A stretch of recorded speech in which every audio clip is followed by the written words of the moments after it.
সবার শেষ ঠিকানা, সব থেকে যেটা পবিত্র স্থান হয়।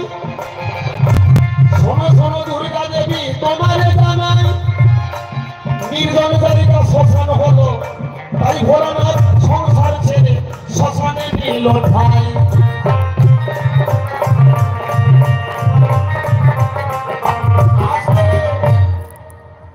সংসারে সংসার জগতে বাড়িতে কোনো সাধন ভজন বাবা ভালো হয়। এদিকে আপনি সাধনায় বসছেন, গুরু গোবিন্দকে সামনে রেখে সাধনায় বসছেন, এমন সময় ছেলেটা বলছে বাবা বাবা চলো না ঘুরতে যাবো। ওদিক থেকে মেয়েটা বলছে বাবা চা খাবে। সাধন ভজন হওয়া সম্ভব নয়। দেবের দেব মহাদেব মনে মনে ভাবলেন এই সংসার জগৎকে শিক্ষা দিতে গেলে আগে নিজে আচরণ করতে হবে, তবেই তো জগতের ভক্তবৃন্দ সকলে শিখবে। ভোলানাথ করল না দেবী, সংসার মাঝারে বাবা কোনো কিছু শান্তি নাই, এই জন্য একাকী নির্জন জায়গায় শ্মশানে নিবেদনের মালিক ধনেশ্বর বর্মন, প্যান্ডেলের মালিক ধনেশ্বর বর্মন, আপনি অফিসে এসে তাড়াতাড়ি দেখা করেন, অতি শীঘ্র এসে অফিসে দেখা করেন। শ্মশান হলো সবার শেষ ঠিকানা, যেখানে নিত্যদিন ভোলানাথ ধ্যানস্থ হয়ে শুধু হরিচরণ করে।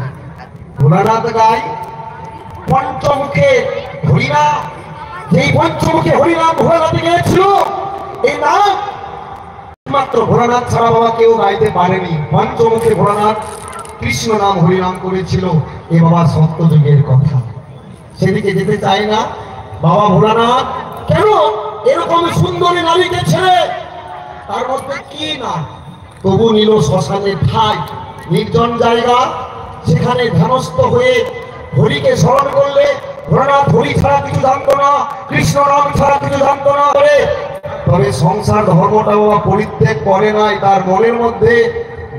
যেখানে বাবা সেখানে তোমা বলেছে ভোলানাথ নাকি শ্মশানে থাকে সুন্দর বউকে রেখে।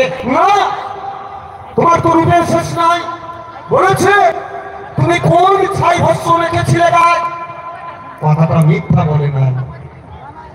হরিবল হরিবল। তার মানে দেবের দেব মহাদেবের জয় হবেই হবে।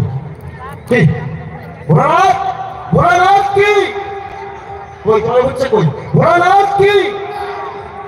আমার মায়েরা মনে মনে চিন্তা করছে ওরাই জয় দিকে আমরা কেন দিব। ও মা দেখেন শিবের পূজা করেন নাই, বলেছেন তো।